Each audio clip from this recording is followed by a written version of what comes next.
Hello. हाँ, बस आवाज आ रही है ना मेरी? ओके, हाँ ठीक है। कल क्या क्या बातें कर ली थी हमने?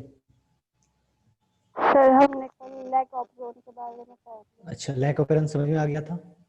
हाँ सर। ठीक है। तो अच्छा, उसमें जीन के नाम मैंने नहीं बताए थे। जैसे ZYA लिखाया था ना, तो उसका हाँ नाम भी नहीं था, बस फंक्शन लिखा दिए थे। P मतलब प्रोमोटर, O मतलब ऑपरेटर लिख दिया था बेसिकली। अच्छा, तो हमने क्या देखा था? ऑफ होने का मैकेनिज्म देखा था ना। हाँ सर।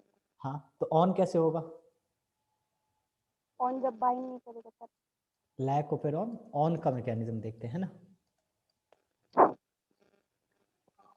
देखो, हमने यहाँ पर ऐसे DNA बनाया था, है ना। उसके बाद यहाँ पर हमने 3 जीन डिफाइन किए थे। क्या था? ZYA, है ना। ZYA। उसके बाद यहाँ पर हमने ऑपरेटर बताया था, और फिर यहाँ पर हमने क्या बताया था? प्रोमोटर। फिर यहाँ पर एक और जीन बताया था I, है ना। और यहाँ पर फिर क्या बताया था? प्रोमोटर, है ना। I जीन ने क्या बनाया था? mRNA। ठीक है, mRNA ने एक प्रोटीन बनाया था, इसको क्या बोला था? रिप्रेसर या इनहिबिटर, है ना। ये इनहिबिटर कहाँ पे जाके बैठ जाता है? ऑपरेटर को ऑपरेटर। बाइंड कर लेता है ना। अच्छा, तो क्या हो जाता है फिर? ये प्रोसेस जो था बंद हो जाता है और प्रोटीन बनता है ना। तो ये तो ऑफ करने का तरीका था, ऑफ ऐसे हुआ था। अब हम क्या चाहते हैं? ऑन करना चाहते हैं। हम इस मैकेनिज्म को ऑन करना चाहते हैं, है ना। अच्छा, ये बताओ डीचेन, ईशा, आप लोगों ने रीड करा था एनसीईआरटी घर पे जाके? रिवाइज करा था सबने? यस। अच्छा, ईशे का पूरा। नहीं आ रहा है। ओके, अच्छा सर डीचेन आपको समझ में आया था? ऑन मैकेनिज्म कैसे हुआ था? यस सर, थोड़ा आया था। हाँ हाँ। सर ओपेरॉन और ऑपरेटर सेम है। नहीं नहीं नहीं नहीं नहीं, ओपेरॉन क्या है बेसिकली? देखो मैं बता रहा हूँ। ये देखो, इतने सारे जीन मिलके यहाँ से लेकर यहाँ तक मिलके क्या कर रहे हैं? एक फंक्शन कर रहे हैं लैक्टोज के मेटाबॉलिज्म का, है ना। तो ये यहाँ से लेकर यहाँ तक के एरिया को हम ओपेरॉन बोल देंगे। इस ओपेरॉन में स्ट्रक्चरल जीन भी है, इस ओपेरॉन में प्रोमोटर भी है, इस ओपेरॉन में एक ये है न्यूक्लियोटाइड का सीक्वेंस जिसको ऑपरेटर। क्या बोल रहे हैं? ऑपरेटर भी है। इन सबको मिला के हम क्या बोल रहे हैं? ओपेरॉन बोल रहे हैं। आ रही है बात समझ में? अच्छा, अब देखो ऑन कैसे हुआ था। तो ये बेसिकली जब ये सब एंजाइम बना रहे थे जो लैक्टोज को ब्रेक कर रहे थे ग्लूकोज में, है ना। यस। हाँ, तो यहाँ पर mRNA आ रहा था और mRNA ये सारे काम करवा रहा था। अब यहाँ पर हमने देख लिया था पिछले क्लास में कि जैसे रिप्रेसर यहाँ पर बाइंड कर जाता है तो ये क्या हो जाता है? मैकेनिज्म ऑफ हो जाता है ना। अब हम क्या चाहते हैं? मैकेनिज्म को ऑन करना। आगे बात समझ में? तो ऑन कैसे होगा? तो ऑन कैसे होगा? मान लो यहाँ पर बाहर इन्वायरमेंट है, इन्वायरमेंट में क्या आया? जैसे ही बहुत सारा लैक्टोज आएगा इन्वायरमेंट में, है ना। अच्छा, एक बात बताओ, लैक्टोज को अंदर लाने वाला एक एंजाइम था, उसका नाम क्या था? परमेस। परमिएज। तो एक बात बताओ कि अगर यहाँ पर ये वाला जो वाई जीन था यही तो परमिएज बना रहा था या नहीं बना रहा था? Yes sir. है ना। तो अगर ऑफ हो गया, तो क्या परमिएज बनना बंद हो गया? अगर यस सर। परमिएज बनना बंद हो गया तो फिर लैक्टोज को लाने के लिए परमिएज चाहिए, तो लैक्टोज अंदर कैसे आएगा? सवाल। Yes sir. हाँ, तो इसका मतलब क्या है कि थोड़ा बहुत परमिएज सेल के अंदर हमेशा रहेगा। सेल के अंदर परमिएज ऑलवेज रहेगा। सेल में परमिएज ऑलवेज रहेगा थोड़ा बहुत। अगर परमिएज पूरा खत्म हो जाएगा तो सेल मर जाएगा, क्योंकि लैक्टोज अंदर कभी आ ही नहीं पाएगा। आई बात समझ में? अब देखो क्या होता है कि सेल के अंदर जैसे ही लैक्टोज आया ना, तो लैक्टोज विल ब्रेक इनटू दो चीज। कुछ लैक्टोज अपने आप को कन्वर्ट कर लेंगे एलो लैक्टोज में। किसमें? Yellow lactose. ये आइसोमर होता है लैक्टोज का। क्या होता है? आइसोमर होता है लैक्टोज का। ये देखो, ये एलो लैक्टोज जैसे ये आया ना, तो ये एलो लैक्टोज अब ये रिप्लेसर क्या करेगा? ऑपरेटर से बाइंड करने से ज्यादा उसको मजा किससे बाइंड करने में आएगा? एलो लैक्टोज से। तो ऑपरेटर से हट के वो कहां पे आके बाइंड कर जाएगा? एलो लैक्टोज से। तो जैसे ही ऑपरेटर वाला जगह खाली हो गया या नहीं, डीचेन बताओ। यस। अब आरएनए पॉलीमरेज आगे जाएगा, आरएनए पॉलीमरेज आगे जाएगा तो ये बीटा गैलेक्टोसाइड भी बनेगा, परमिएज भी बनेगा, और ये जो लैक्टोज आ रहा है बाहर से वो क्या होने लगेगा? ब्रेक होने लगेगा ब्रेक। ग्लूकोज प्लस ग्लूकोज में। गैलेक्टो। हाँ, सॉरी सॉरी सॉरी, गैलेक्टोज में। Very good. आगे बात समझ में? ऑन होना समझ में आ गया? ठीक है, तो इतना कॉपी करो ऑन होने वाला प्रोसेस। उसके बाद हम एक नया टॉपिक सीखेंगे, DNA fingerprinting. Okay. Okay sir. जो ये लैक्टोज ब्रेक होता है, ये एक एलो लैक्टोज और दूसरा लैक्टोज से होता है। हाँ हाँ, अच्छा एग्जाम में कभी नीट में क्वेश्चन आ जाए, इंड्यूसर इसको बोलते हैं ना, इंड्यूसर, इंड्यूसर, इंड्यूसर बोलेंगे। इस लैक्टोज और एलो लैक्टोज को क्या बोलेंगे हम? इंड्यूसर। तो एक बात बताओ, ये जो एलो सॉरी, ये जो एलो लैक्टोज है ये किसका फॉर्म है? लैक्टोज से ही तो बना है ना? तो इंड्यूसर, क्या लैक्टोज को इंड्यूसर बोलना सही है और एलो लैक्टोज को भी इंड्यूसर बोलना सही है, लेकिन ज्यादा सही क्या है? Yellow lactose. तो ऑप्शन में 4 ऑप्शन हो जाए और ऑप्शन में एक लैक्टोज हो और एक एलो लैक्टोज हो, तो ज्यादा सही आंसर कौन सा होगा? Allolactose. अगर ऑप्शन में एलो लैक्टोज नहीं हो तो ज्यादा सही आंसर क्या हो जाएगा? लैक्टोज। तो एग्जाम में पूछा जाता है मेडिकल के कि इंड्यूसर कौन होता है? इंड्यूसर मतलब जो रोक दे इस स्टेप को और करवा दे। तो इंड्यूसर क्या है? लैक्टोज या एलो लैक्टोज, दोनों सही है, लेकिन ज्यादा correct option will be yellow lactose.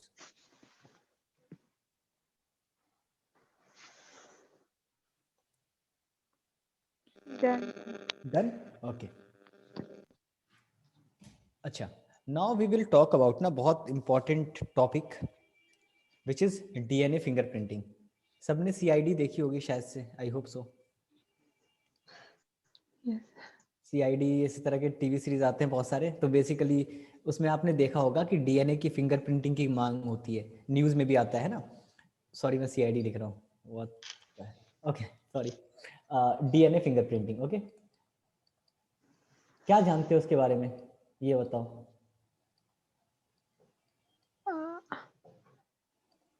जो डीएनए को डिफरेंशिएट करते हैं ओके, बेसिकली इंडिविजुअल को। आधार कार्ड में जो आपका थंब इम्प्रेशन लिया गया था वही तो है ना डीएनए फिंगरप्रिंटिंग। मैं मजाक कर रहा था, मैं बस टेस्ट कर रहा था आप लोगों को कितना नॉलेज है। वो डीएनए फिंगरप्रिंटिंग नहीं है, वो सिंपल फिंगरप्रिंटिंग है। अब हम स्टार्ट करते हैं डीएनए फिंगरप्रिंटिंग, ठीक है। देखो ये एक इंसान ने दिया था, उनका नाम बता सकते हो? Alec Jeffrey. किसने डिस्कवर किया था? एलेक जेफरी ने, ठीक है। सबसे पहला पॉइंट लिखेंगे।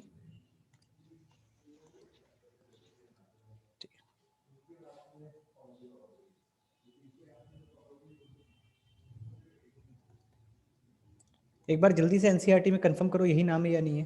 एनसीईआरटी है आप लोगों के पास? यस। हाँ ठीक है, मैंने चेक कर लिया, यही है, ओके। एलेक जेफरी, ठीक। अब समझो इसको यूज कहाँ करते हैं, ठीक है। इसको यूज कहाँ करते हैं, तो पेरेंटल, जैसे कि यूएस की बात करें तो पेरेंटल डिस्प्यूट में, है ना। कभी कभी होता है ना, आपने न्यूज में देखा होगा कि 2 पेरेंट आ जाते हैं, बोलते हैं कि ये मेरा बच्चा है, ये मेरा बच्चा है, ठीक है। तो हम पता करने के लिए, कौन ढूंढ रहा है ये एनसीईआरटी में, मिल गया, यही है, ठीक है। तो पेरेंटल डिस्प्यूट का मतलब बच्चा पता नहीं चल रहा है किसका है, ठीक है। 2 पेरेंट हैं, पेरेंट 1, पेरेंट 2 और एक ऑफ स्प्रिंग है, दोनों बोल रहे हैं ये हमारा बच्चा है। तो हम उस समय क्या करेंगे? डीएनए फिंगरप्रिंटिंग करेंगे, उससे हमें पता चल जाएगा किसका बच्चा है, ठीक है। उसके बाद मर्डरर को पकड़ने में या क्राइम स्पॉट में, है ना, क्राइम सीन में, बेसिकली क्राइम सीन में हम डिटेक्ट कर सकते हैं। चलो इतना लिखो, फिर आगे इसके प्रोसेस की बात करते हैं।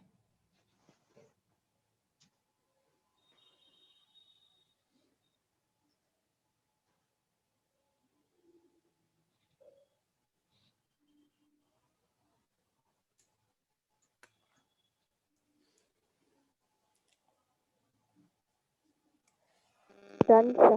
डन, चलो तो डन, तो आगे हम बात करते हैं, ठीक है। देखो पहला कॉन्सेप्ट तो है, 2 चीज जो 99.9% जो हमारा डीएनए होता है ना ह्यूमन का, वो क्या होता है? DNA same in all human, है ना, ऑल ह्यूमन, ठीक है। और जो 0.1% है ना, वो क्या होता है? डिफरेंट होता है। अच्छा, आपको हमने बताया नहीं ह्यूमन जीनोम प्रोजेक्ट, इसमें बेसिकली हम पूरे जीनोम को स्टडी करते हैं, जितना भी डीएनए है, डीएनए की एक एक बेस पेयर की स्टडी करते हैं, जिसको करने में काफी साल लग जाते हैं, 10 से ज्यादा साल लग गए थे, ठीक है, 13 साल अराउंड, ठीक है, 13 ईयर लग गए थे। तो एक बात बताओ, अगर एक इंसान का करने में, है ना, तो 2 इंसान का पूरा जीनोम को अगर स्टडी करने लग गए हम क्राइम सस्पेक्ट पकड़ने के लिए, तो बहुत ज्यादा टाइम लग जाएगा या नहीं लग जाएगा? देखो मैं ये बोल रहा हूँ, ह्यूमन जीनोम प्रोजेक्ट का मतलब क्या था? एक प्रोजेक्ट था जिसमें ह्यूमन के जितने भी जीनोम हैं, मतलब ह्यूमन के जितने भी डीएनए हैं, उस डीएनए के हर एक बेस पेयर को हम क्या करना चाहते थे? स्टडी करना चाहते थे, जिसमें कितने साल लग गए? तकरीबन 13 ईयर लग गए। आ रही है बात समझ में? तो बेसिकली एक बात बताओ, दो इंडिविजुअल है ना, दो इंडिविजुअल है, हमें शक है ये मर्डरर हो सकता है या ये मर्डरर हो सकता है। तो अगर हम इसके डीएनए को, पूरे डीएनए को हम क्या करें? बेस पेयर की स्टडी करें, है ना, और इसके भी बेस पेयर की स्टडी करें, तो बहुत ज्यादा समय लगेगा या नहीं लगेगा, ये मैं पूछ रहा हूँ। यस। हाँ, तो बेसिकली अब तो उस जमाने में 13 साल लगे थे, अभी भी बहुत कम समय में हो जाता है। तो लेकिन एक बात बताओ, अगर 99.9% डीएनए इसका और इसका सेम है, तो क्या पूरे जीनोम को कंपेयर करना सही बात होगा या सिर्फ जो डिफरेंट पार्ट है उसको कंपेयर करना सही होगा, ये बताओ। डिफरेंट होगा वो। हाँ, बेसिकली ये तो सेम है ना 99.9%, तो इसको हम चेक ही नहीं करेंगे, इसको तो हमने चेक करके हमने अपने डेटा में संभाल के रख दिया, इंसान का एक एक बेस पेयर। तो हम क्या करेंगे, 0.1% जो डिफरेंट। ओके, तो देखो मान लो बहुत कोई क्रोमोसोम एक्स है, कोई भी हो सकता है, क्रोमोसोम एक्स है, इसमें ना बहुत सारी चीजें होती है, मैं समझा रहा हूँ। चेंज कर लूं कलर।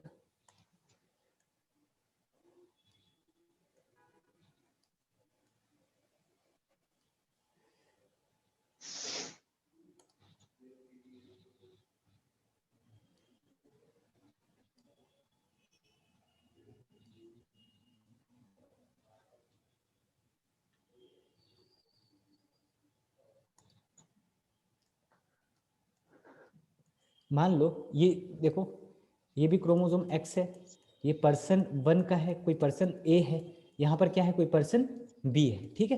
तो देखो सब क्या है, एक चीज मैं समझाना चाह रहा हूँ, ये जीन है, ठीक है, यहाँ पर भी क्या है, जीन है, यहाँ पर भी क्या है, जीन है। आ रही बात समझ में? तो यहाँ पर ये क्रोमोसोम, ये भी एक्स है, ये भी एक्स है, सेम पर्सन है, तो क्या ये सेम जीन ये भी होगा या नहीं होगा, ये बताओ। अरे बच्चा, दोनों सेम क्रोमोसोम है, ये रहा एक क्रोमोसोम, ये रहा दूसरा क्रोमोसोम, ये क्रोमोसोम एक्स है, मतलब मान लो क्रोमोसोम नंबर 1 है, ये भी क्रोमोसोम नंबर 1 है, दोनों तो ह्यूमन का ही है ना। यहाँ पर अगर कोई जीन है तो इसके क्रोमोसोम में भी यहाँ पे जीन होगा। अभी बताया 99% क्या होता है, सेम होता है। ये वाली बात समझ में नहीं आ रही है तो बोलो, और अच्छे से समझाता हूँ मैं।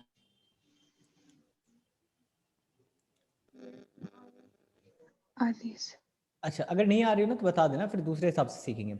तो मैं ये बोल रहा था कि मान लो कोई एक इंसान ए है, ठीक है, कोई इंसान बी है, तो उनका क्रोमोसोम नंबर एक्स देख रहे हैं, कोई सभी क्रोमोसोम देख रहे हैं, लेकिन दोनों सेम है, ठीक है। तो मैं क्या बोल रहा हूँ कि क्रोमोसोम में बेसिकली डीएनए है, डीएनए में क्या होगा, जीन होगा, जीन होगा, और बीच बीच में बेकार के सीक्वेंस मैंने बताया था आप लोगों को कि डीएनए अगर बहुत लंबा डीएनए है तो क्या होता है, यहाँ पर जीन होगा, यहाँ पर जीन होगा, यहाँ पर जीन होगा, यहाँ पर जीन होगा, और यहाँ पर कोई ऐसे सीक्वेंस होंगे जो किसी काम के नहीं होते हैं, ताकि म्यूटेशन हो भी जाए तो इसमें हो तो हमारा जीन क्या रहे, सेफ रहे, है ना। तो यहाँ पर भी कोई जीन है तो यहाँ पर भी वही जीन होगा, है ना, और यहाँ पर भी वही जीन होगा। आ रही है बात समझ में? तो ये जो है ना, ये सेम होते हैं, ये हर इंडिविजुअल में क्या होंगे, सेम होंगे, कोई भी इसमें दिक्कत नहीं होगी। आ रही है बात समझ में? अगर ये जीन आई कलर का है तो यहाँ पर भी जीन क्या होगा, आई कलर का। आ गई बात समझ में? अब देखो ये वाला जो बीच में पोर्शन देख रहे हो आप, ये वाला, इसको बोलते हैं जंक डीएनए। क्या बोलते हैं, जंक डीएनए। क्योंकि शुरू जमाने में लोगों को क्या लगता था कि ये जो डीएनए है ना किसी काम का नहीं है, क्योंकि ये जीन नहीं है तो किसी काम का नहीं है, इसका ट्रांसक्रिप्शन भी नहीं होता, इसका ट्रांसलेशन भी नहीं होता। लेकिन बाद में पता चला कि ये डीएनए सीक्वेंस भी काम का होता है, ये हमें म्यूटेशन से बचाता है ना, हमने डिस्कस करा था, ठीक है। अच्छा समझो यहाँ पर क्या होते हैं, यहाँ पर सीक्वेंस होते हैं, मान लो ATGC। आ रही है बात समझ में, ATGC। फिर यहाँ पर एक क्या होगा, ATGC। आ रही है? मान लो यहाँ पर 3 रिपीट है, कितना ले लें, 3 रिपीट हो रहा है, चलो। और यहाँ पर हमने ले लिया, यहाँ पर भी ATGC ATGC, ऐसे मान लो 9 रिपीट है, कितने रिपीट है, 9। अच्छा समझो मैं क्या बताना चाह रहा हूँ, देखो मैं ये बताना चाह रहा हूँ कि ये जो जंक डीएनए देख रहे हो आप, ये जो जंक डीएनए, इसमें कुछ सीक्वेंस होते हैं, क्या होते हैं, कुछ सीक्वेंस होते हैं जो अपने आप को क्या कर रहे हैं, रिपीट कर रहे हैं। क्या कर रहे हैं, अपने आप को रिपीट कर रहे हैं। तो यहाँ देखो ये भी जंक डीएनए है, तो ये देखो यहाँ पर एक सीक्वेंस था ATGC, ठीक है। तो मैंने क्या बोला कि ये सीक्वेंस ये कितनी बार रिपीट हो रहा है, 3 बार। ठीक है, कौन से पर्सन ए में, लेकिन पर्सन बी में कितनी बार रिपीट हुआ है? 9 बार। मैं क्या बोलना चाह रहा हूँ कि ये जो सीक्वेंस है क्या ये वेरिएबल है पर्सन टू पर्सन? बस, तो अगर ये वेरिएबल है तो हमारा मकसद क्या है? इसी को टेस्ट करना। आगे बात समझ में थोड़ा बहुत आइडिया लगा होगा कि हम डीएनए फिंगरप्रिंटिंग में करना क्या चाह रहे हैं। अगर नहीं लगा तो आगे लग जाएगा आइडिया। ठीक है, तो ये इसका नाम सुना है, इसको बोलते हैं हम, मैं यहां नाम लिख रहा हूं, variable, we call this as variable number of tandem repeats. आगे VNTR नाम सुना होगा कभी ना कभी, ठीक है, कॉपी करो। तो यही हमारा क्या है? बेसिस है डीएनए फिंगरप्रिंटिंग का। ये क्या है? बेसिस है डीएनए फिंगरप्रिंटिंग का, कॉपी कर लो। एनसीईआरटी में आप जब पेज नंबर 121 रीड कर रहे होगे, सेकंड पैराग्राफ में फर्स्ट लाइन में आपको रिपीटिटिव डीएनए लिखा है। क्या लिखा है? Repetitive DNA. तो रिपीटिटिव डीएनए किसकी बात कर रहा है? एनसीईआरटी, और बोल रहा है ये रिपीटिटिव डीएनए क्या होता है? बेसिस होता है फिंगरप्रिंटिंग का। तो बेसिकली रिपीटिटिव डीएनए होता क्या है? VNTR। ये बात समझ में? इस स्लाइड में कोई दिक्कत है ये बताओ पहले, नो सर। तो कॉपी करो फिर आगे बात करते हैं।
ठीक है, हो गया। चलो आगे बात करते हैं। अब देखो, अब एनसीईआरटी आप रीड कर लोगे तो एनसीईआरटी एक बात कर रहा होगा एक चीज की, जिसको बोलते हैं डेंसिटी ग्रेडियंट सेंट्रीफ्यूगेशन। हमने भी बात करी है। मतलब क्या करेंगे? सेंट्रीफ्यूगेशन मतलब डेंसिटी के बेसिस पे हम क्या करेंगे? सेपरेट करेंगे चीजों को घुमा के। मतलब एक चीज एक यहाँ रख दिया, डीएनए को रख दिया और डेंसिटी के बेसिस पे और घुमाया, इस मिक्सचर को घुमाया और डेंसिटी के बेसिस पे हमने क्या किया? अपने कंटेंट को सेपरेट किया। तो basically density gradient centrifugation technique का इस्तेमाल करते हैं इसमें। ठीक है, टेक्निक की बात कर रहा हूं मैं। किसकी बात कर रहा हूँ? टेक्निक की। तो इसकी वजह से होता क्या है कि वी गेट ना 2 पीक। कितने पीक? 2 पीक। देखो, एक क्या होगा, एक को बोलेंगे बल्क डीएनए। आ रही है बात समझ में? बल्क डीएनए जो मेजर पोर्शन है डीएनए का जो सेम होता है। आ रही है बात समझ में? तो बल्क डीएनए कितना होता है जो सेम होता है? तकरीबन 99.9%। हाँ, तो bulk DNA same in all human, same in all humans. ठीक है, तो ये देखो ग्राफ्स का, देखो मैं इसको थोड़ा सा और अच्छा से बनाता हूं मैं। बेसिकली बल्क डीएनए का ग्राफ देखो काफी ये होगा और सैटेलाइट डीएनए का छोटा सा। आ रही बात समझ में? और दूसरा जो सेगमेंट मिला उसको हमने क्या बोला? Satellite DNA. Satellite DNA. अच्छा, ये क्या होते हैं? Different in humans. क्या होते हैं? डिफरेंट इन, अलग अलग ह्यूमंस में ये डीएनए जो होगा वो अलग अलग होगा। आ रही बात समझ में? अच्छा, उसके बाद यहाँ पर बहुत इंपॉर्टेंट है, सैटेलाइट डीएनए को हम 2 हिस्सों में डिवाइड करते हैं। एक को बोलते हैं माइक्रो सैटेलाइट, सैटेलाइट, और एक को क्या बोलते हैं? माइक्रो होगा तो दूसरा क्या होगा? मिनी होगा, मिनी सैटेलाइट। आ रही है बात समझ में? क्या अभी हमने VNTR का भी नाम सुना था? वेरिएबल नंबर ऑफ टेंडन, जो बार बार रिपीट होते हैं। तो बेसिकली एक बात बताओ, सैटेलाइट डीएनए ये डिफरेंट होते हैं हर ह्यूमंस में। तो ये 2 तरह के हैं। ये जो मिनी सैटेलाइट है ना, यही होता है VNTR, यही बार बार रिपीट होता है, यही। आ रही बात समझ में? तो इसी चीज को किसमें इस्तेमाल करेंगे? डीएनए के फिंगर प्रिंटिंग में।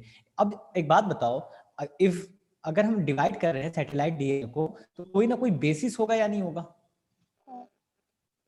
है ना? तो बेसिस की बात करें तो बेसिस क्या क्या है इस चीज को डिवाइड करने का?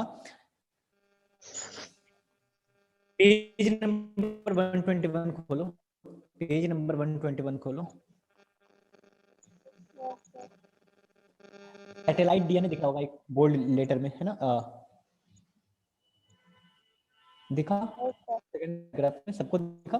अच्छा, तो लिखा होगा depending on base composition. Base composition मतलब एटी ज्यादा है या जीसी ज्यादा है, बेस कंपोजिशन। दूसरा क्या है? लेंथ ऑफ सेगमेंट, वो जो रिपीट हो रहा है, कितने दूर तक सेगमेंट है, कितना लंबा न्यूक्लियोटाइड है। उसके अलावा क्या है? नंबर ऑफ रिपीटेड, कितने बार रिपीट हो रहा है, कितने बार रिपीट हो रहा है, 2 बार, 3 बार, 4 बार। इसके बेसिस पे सैटेलाइट डीएनए को हमने कितने में डिवाइड किया है? Micro satellite and mini satellite. तो यहाँ पर बेसिस लिख लेना, ये 3 पॉइंट अपने नोट्स जल्दी से लिखो। सर ये दोबारा से बता दीजिए। मतलब मैं ये बोल रहा हूँ, सैटेलाइट अगर किसी चीज को डिवाइड कर रहे हैं तो कुछ ना कुछ तो बेसिस होता है ना हर चीज का। तो एक बात बताओ, ये भी तो डीएनए का सीक्वेंस है बच्चा, है ना? डीएनए का सीक्वेंस है, तो क्या डीएनए के सीक्वेंस में बेस पेयर पाए जाएंगे? अरे डीएनए के सीक्वेंस में क्या पाया जाता है? डीएनए में बेस पेयर ही पाया जाता है। तो बेस पेयर में या तो 8 होगा ज्यादा या तो जीसी होगा। तो पहला क्राइटेरिया है बेस पेयर कंपोजिशन, मतलब 80 ज्यादा है या जीसी ज्यादा है, पहली ये चीज देखेंगे। दूसरा क्या देखेंगे? Length of segment. अरे ये बताओ, डीएनए का मान लो ये लंबा सा डीएनए है, तो मान लो यहाँ पर सैटेलाइट डीएनए, तो कुछ ना कुछ तो लेंथ होगा ना। बेसिकली डीएनए है तो डीएनए का लेंथ होगा। तो दूसरी चीज क्या देखेंगे? Length of DNA. उसके बाद हम तीसरी चीज क्या देख रहे हैं? नंबर ऑफ, कितनी बार रिपीट हो रहा है। अरे ये बात समझ में? ठीक है, ये भी रिपीट होता है, ये भी रिपीट होता है, लेकिन वी एंड ये होता है, और बेसिकली हम इसका इस्तेमाल करते हैं। आई बात समझ में? तो इस बेसिस पे माइक्रो और मिनी है, और मिनी सैटेलाइट का हम इस्तेमाल करते हैं डीएनए फॉर्मेटिंग में, जिसमें वीएनटीआर पाया जाता है, वेरिएबल ऑफ टेंडेंट रिपीट्स। और ये हर ह्यूमन में अलग है, हर ह्यूमन में अलग है। यहाँ देखो, यहाँ इस पे मैंने फोकस नहीं करवाया, यहाँ ध्यान दो बच्चा। देखो देखो, यहाँ पर कितने रिपीट है? एटीजीसी के 3 रिपीट है सेम सीक्वेंस के, और यहाँ पर सेम सीक्वेंस के कितने रिपीट है? 9 रिपीट है। आपको बात समझ में आ रही है? भले सब कुछ सेम होगा, लेकिन सीक्वेंस रिपीट अलग वर्षन में अलग अलग हो सकते हैं। किसी में 3 हो सकता है, किसी में 4। जरूरी नहीं है ये एटीजीसी हो, कुछ भी हो सकता है। जी जी टी कुछ भी हो सकता है, जी जी ए। समझ में आई बात मैं क्या बोलना चाह रहा हूँ?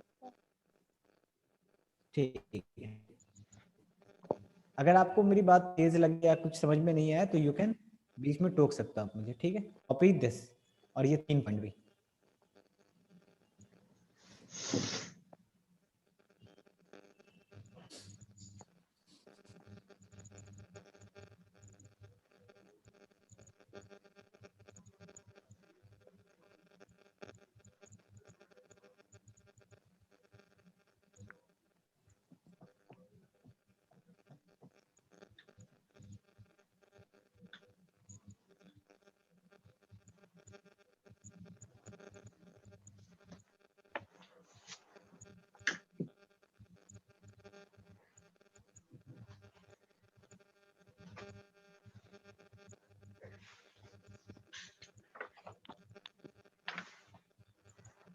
सर वो जीनोम प्रोजेक्ट बाद में पढ़ोगे? हाँ,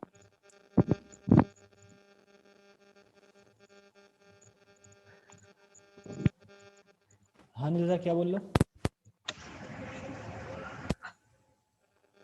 जीनोम प्रोजेक्ट बाद में पढ़ोगे sir? Use the chat, internet connection weak है शायद से। Use the chat Angmo.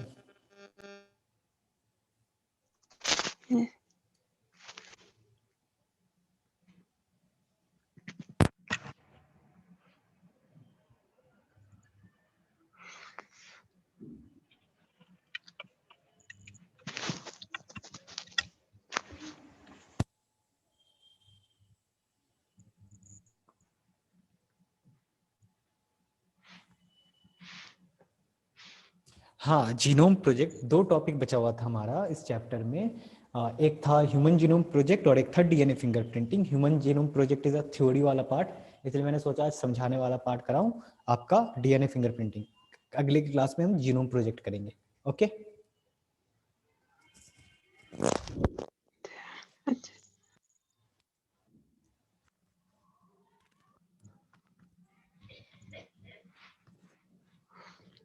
Okay, copy हो जाए तो बस डन लिख देना या यस लिख देना, फिर आगे बात करते हैं।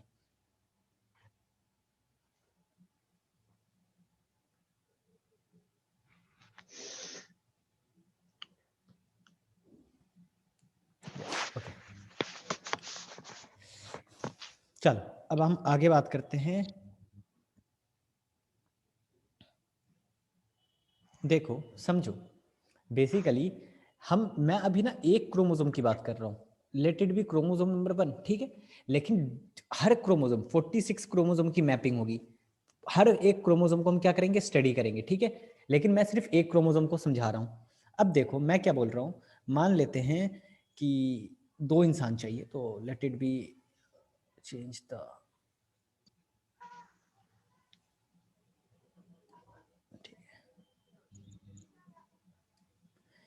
ये क्रोमोसोम नंबर 1 पर्सन ए का, ये chromosome number B, chromosome number 1 person B का, ठीक है। अब देखो मैं क्या बोल रहा हूँ, पर्सन ए में कितने रिपीट थे, पर्सन ए में मैंने बनाए थे 3 रिपीट और पर्सन बी में मैंने बनाए थे 9, है ना। अच्छा एक बात हाँ। बताओ, एक बात बताओ, क्रोमोसोम 1 एक मदर से होगा एक फादर से होगा, है ना। और क्रोमोसोम पर्सन बी में भी एक क्रोमोसोम बी एक मदर से आया होगा एक फादर से आया होगा, ओके। तो देखो मान लेते हैं कि मदर वाले में ना कितने रिपीट आ रहे हैं, एक सीक्वेंस के 3 रिपीट आ रहे हैं, कितने, 3 बार रिपीट हो रहा है। पर्सन ए के क्रोमोसोम 1 जो कि मदर से आया होगा, उसमें कितनी बार रिपीट हो रहा है, VNTR मिला है, 3 बार हमें VNTR मिला है। और पर्सन ए क्रोमोसोम नंबर 1 जो फादर से आया होगा, उसमें मान लेते हैं 4 बार, 1 2 3 4, 4 बार आया है। तो यहाँ पर 3 बार मिला है, यहाँ पर 4 बार मिला है। उसके बाद मान लेते हैं दूसरे में एक बार 2 बार मिला है, यहाँ पर मिला है पर्सन बी में 2 बार रिपीट, और यहाँ पर मिला है पर्सन बी में 9 बार रिपीट। कितने बार, 9 बार। ये वाली बात समझ में आती है या नहीं, ये बताओ। Yes.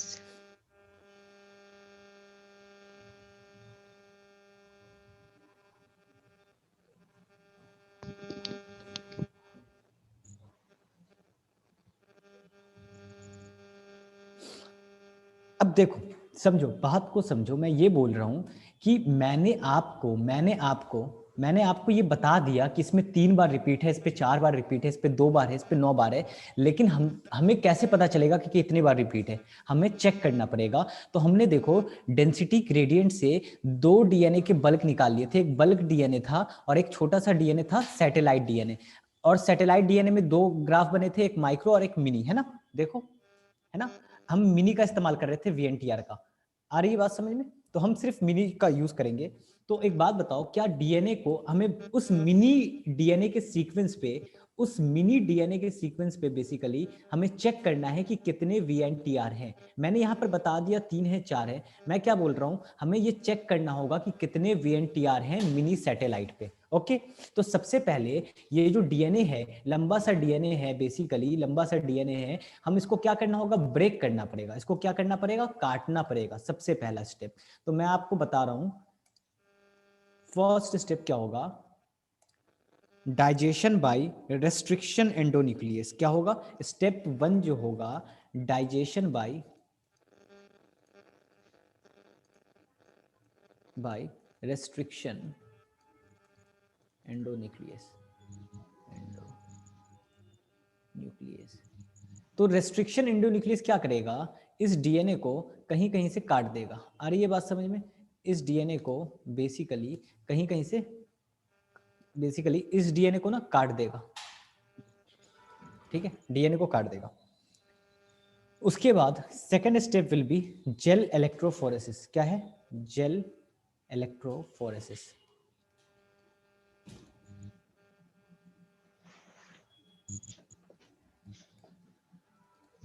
बेसिकली जेल इलेक्ट्रोफोरेसिस समझो क्या है, देखो एक बेड है हमारा,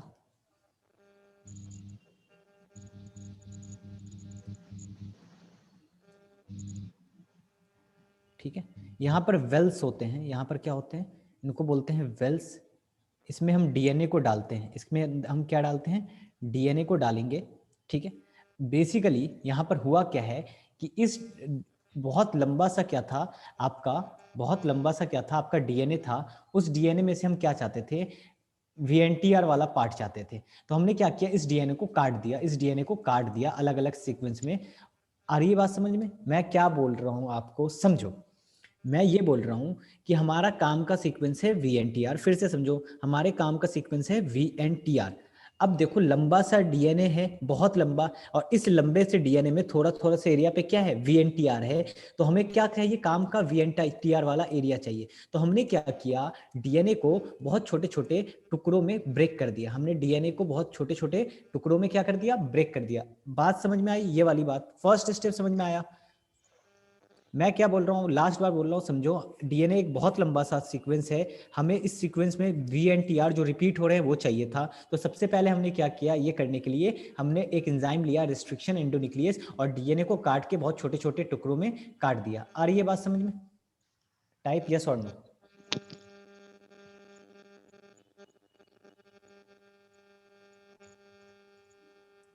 ओके, अब देखो, अब हमने सेकंड स्टेप करेंगे जेल इलेक्ट्रोफोरेसिस। देखो कुछ इस तरह का, यहाँ पर जो हम मीडियम लेते हैं, एग्रोज जेल बोलते हैं उसको। क्या बोलते हैं? Agarose gel. Basically agarose gel algae से बनाया जाता है, और यहाँ पर वेल्स है। अब वेल्स में क्या करेंगे, डीएनए फ्रेगमेंट को डाल देंगे। क्या डाल देंगे? DNA fragment.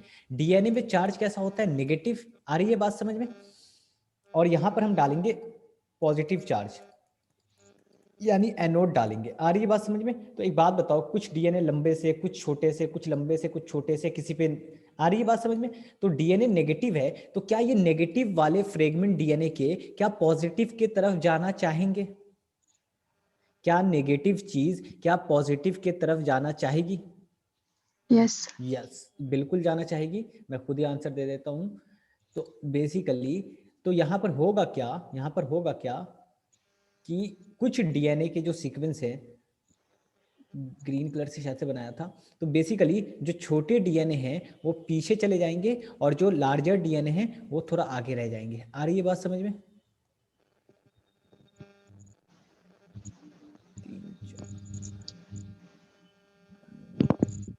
इसको मैं ऐसा करता हूँ, यहाँ पर 3 4 5 9 कर देता हूँ। चलो, तो मान लो कि एक 3 स्ट्रैंड वाला, 3 रिपीट वाला यूनिट था, और एक क्या था, 4 रिपीट वाला यूनिट था। तो एक बात बताओ, 3 वाला ज्यादा दूर चला जाएगा पॉजिटिव के, और जो 4 वाला है वो थोड़ा मान लो यहाँ पर है। आई बात समझ में? ये वाली बात समझ में आई या नहीं?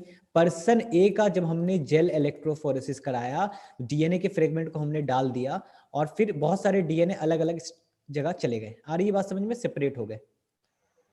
और अब समझो, ये पर्सन ए का, अब हम बनाए पर्सन बी का। पर्सन बी का देखो, यहाँ पर दूसरे डीएनए के फ्रेगमेंट्स हैं, अभी दूसरे डीएनए के भी फ्रेगमेंट्स हैं, लेकिन काम का फ्रेगमेंट कौन सा है, ये वाला। अभी हमें नहीं मालूम है कि ये वाला काम का फ्रेगमेंट है। मैंने यहाँ पर 3 और 4 आपको समझाने के लिए लिख दिया है, लेकिन आपको तो सिर्फ यहाँ पर डीएनए के फ्रेगमेंट दिखेंगे। आपको नहीं मालूम कि ये काम का VNTR ये है, VNTR ये है, VNTR ये है, VNTR ये है, या ये है, या ये है। आपको कुछ नहीं मालूम। आपको तो डीएनए फ्रेगमेंट अभी दिखेगा भी नहीं। आपको बस इतना मालूम है कि हमने बहुत सारे डीएनए फ्रेगमेंट यहाँ डाल दिए हैं। डीएनए नेगेटिव होता है, डीएनए के अलग अलग फ्रेगमेंट है, कोई छोटा कोई बड़ा, कोई छोटा कोई बड़ा, तो वो क्या होगा, पॉजिटिव चार्ज की तरफ अट्रैक्ट हो जाएगा। ठीक है, मैं आपको पहले से बता रहा हूं कि ये VNTR है। एक 3 बार रिपीट हो रहा था, एक बार 4 बार रिपीट हो रहा था। ये थोड़ा छोटा होगा, ये थोड़ा बड़ा होगा लेंथ में, तो 3 वाला थोड़ा आगे की तरफ जाएगा, 4 वाला थोड़ा पीछे की तरफ आएगा। ये वाली बात समझ में आती है? यानी जल्दी से यस और नो टाइप करो। यूज माइक अगर आवाज आ रही हो तो। आई डोंट नो क्या गलती हो गई आज।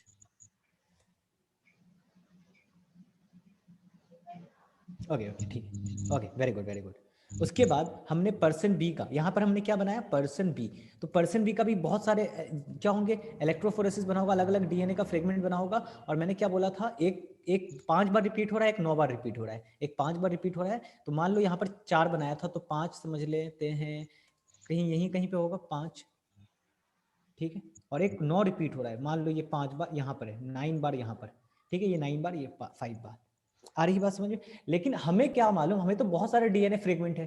अब हम क्या चाहते हैं कि इस डीएनए फ्रेगमेंट, ये जो है ना जेल है, ये एग्रोस जेल है, तो एकदम जेली जेली है। अभी जेली जेली है, डीएनए फ्रेगमेंट टूट सकता है, इसको संभाला जाना यहाँ पर मुश्किल है। तो अगला स्टेप क्या करेंगे, ब्लॉटिंग करेंगे। क्या करेंगे, ब्लॉटिंग। ठीक है। ब्लॉटिंग में क्या होता है, नाइट्रोसेल्यूलोज पेपर का इस्तेमाल करते हैं, नाइट्रोसेल्यूलोज पेपर का इस्तेमाल करेंगे। और बेसिकली क्या है, ये जो एग्रोस जेल वाला डीएनए का फ्रेगमेंट था, एग्रोस जेल वाला, इसके ऊपर हम क्या डालेंगे, एक पेपर डालेंगे, इसके ऊपर एक पेपर डालेंगे जो कि क्या होगा, नाइट्रोसेल्यूलोज का पेपर होगा। और सारा पेपर पे, सारा जो डीएनए का फ्रेगमेंट था वो कहां पर आके चिपक जाएगा, पेपर पे चिपक जाएगा। डीएनए के बहुत फ्रेगमेंट हैं, लेकिन मैं आपको क्या कर रहा हूं, सिर्फ एक ही फ्रेगमेंट बना रहा हूं, VNTR वाला, ये दिखा रहा हूं, 3 और 4। तो बेसिकली एक मान लो ये रहा 3 और एक रहा यहाँ पर 4। आ रही है बात समझ में। ये पर्सन ए का क्या बन गया, हमारा ब्लॉटिंग हो गया, ये पर्सन ए का। मैं पर्सन बी का ब्लॉटिंग करूं तो एक कहां पर था, एक था हमारा 5 पर, एक था 9 पर। तो मान लो यहाँ रहा 5 और ये रहा, यहाँ पर कहीं पे होगा दूसरा 9। हमने कुछ नहीं किया, हमने जो भी कंटेंट इस पे था, इसको मैंने घुमा के इसके ऊपर क्या डाल दिया, एक पेपर डाल दिया नाइट्रोसेल्यूलोज, और सारा डीएनए कहां पर चिपक गया, इस पेपर पे आ गया। आ रही है ये बात समझ में, ये वाली स्टेप बात समझ में आई या नहीं आई।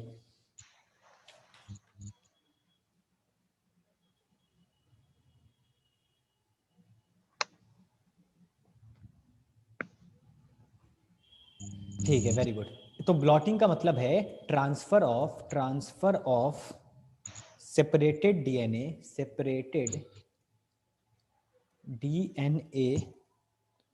फ्रेगमेंट्स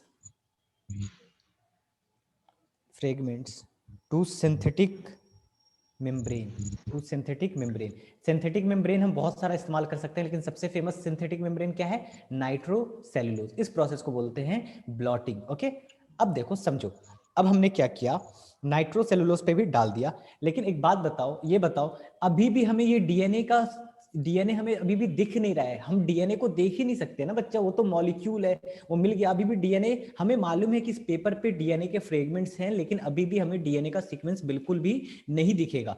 ठीक है, अब हम डीएनए का सीक्वेंस देखना चाहते हैं, तो now we will use another technique known as autoradiography, है ना, ऑटो रेडियो बायोग्राफी। ठीक है,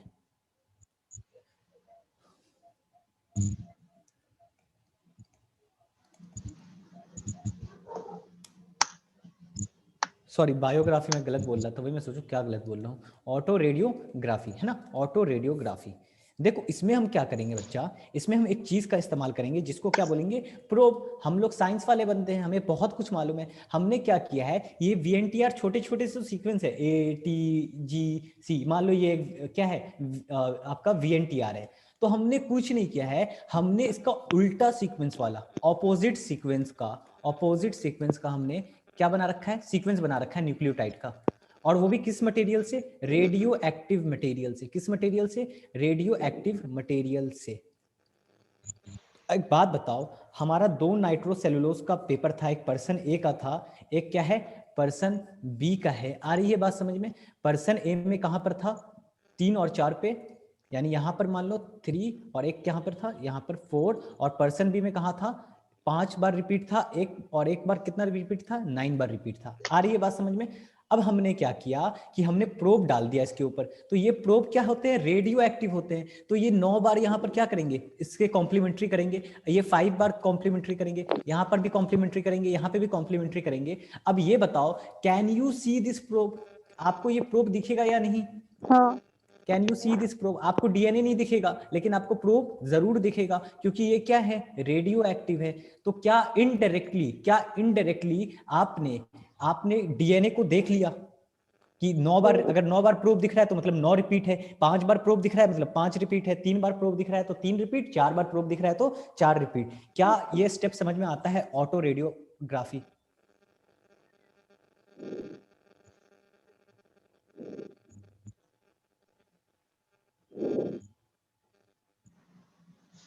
ठीक है, अब मान लो, अब आ गया यही सेम काम आपने क्या किया, सस्पेक्ट के साथ करा। किसके साथ करा, सस्पेक्ट के साथ, सॉरी सस्पेक्ट के साथ नहीं, बेसिकली ये ए और बी दोनों सस्पेक्ट थे। मतलब क्राइम सीन पे ये दोनों का ब्लड मिला था, ए का भी मिला था, मान लो दोनों सस्पेक्ट थे। ठीक है, अब हम क्या चाहते हैं कि पता करना, तो क्राइम सीन पे ब्लड मिला था, क्राइम सीन पे क्या मिला था, ब्लड। आ रही है बात समझ में। तो हमने उस क्राइम सीन वाले को बेसिकली उसको भी मैपिंग करी, तो हमें उसका सीक्वेंस मिला यहाँ पर। मान लो 7 और 9, ठीक है, या बेबी है, सॉरी सिंपल सा समझो, अभी टाइम नहीं है, खत्म होने वाला है, क्राइम सीन वाला कल बता दूंगा। मान लो बेबी है, हम जानना चाहते हैं ये एक मदर है, ये मदर नंबर 2 है। अब तुम बताओ बच्चा कि ये बेबी का पेरेंट ए है या पेरेंट बी है, यानी ए माँ है या बी माँ है इस बेबी की।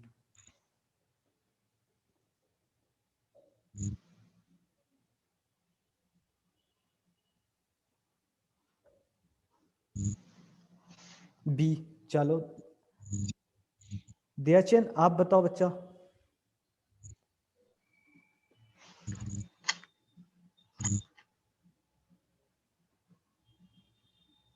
अरे नहीं नहीं, नो वन नहीं, एग्जैक्टली सेम नहीं आएगा, एग्जैक्टली सेम नहीं आएगा। देखो इन दोनों से मिलता जुलता है, तो सब देखो यहाँ पर क्या है, 7 और 9 एकदम एग्जैक्टली मिल रहा है, इससे बहुत ज्यादा मैच हो रहा है, ठीक है। तो बेसिकली बी क्या हो गई, इसकी मदर है, और ये देखो ये तो दूर दूर तक मैच नहीं हो रहा है, तो ये मदर नहीं है, ठीक है। कॉपी नहीं किया है तो जल्दी जल्दी मैं स्लाइड दिखा रहा हूँ, स्क्रीनशॉट लो। आपको बेसिकली सारे कॉन्सेप्ट समझा दिए हैं, अगर नहीं भी समझ में आ रहा होगा तो एनसीईआरटी रीड करना, कल इसको और अच्छे से क्राइम सीन वाला करके देख लेंगे, समझ लेंगे, बट आई होप समझ में आया होगा। कहाँ से स्लाइड दिखाऊं, ये कॉपी कर लिया था,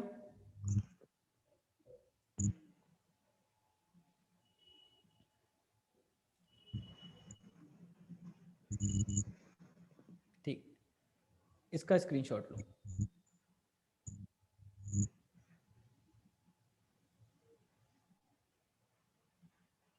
ऑल डन, चलो वेरी गुड, इसका भी ले लो, इसका भी ले लो, इसका भी ले लो। समझ में आई बात, ये बताओ पहले तो यस और नो, या कितने परसेंटेज वाइज समझा दो, कितने परसेंट समझ में आई, 70%, 80%, 90%?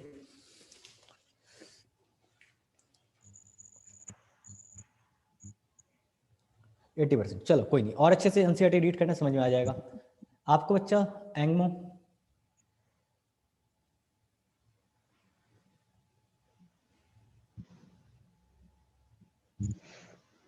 नॉट डन, अच्छा अच्छा, कौन सी स्लाइड दिखाऊं बच्चा? ओके ओके, अच्छा कल और अच्छे से एक्सप्लेन करके इसको समझा दूंगा, आप स्क्रीनशॉट लो दियाचंद। ओके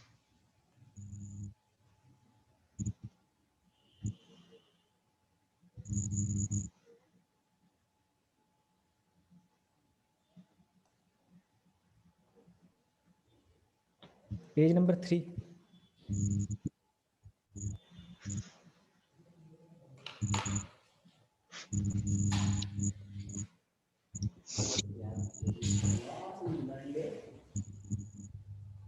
ठीक है, चलो now you can leave, tension मत लो, कल और अच्छे से डिस्कस करेंगे, एनसीईआरटी रीड करना, समझ में आ जाएगा।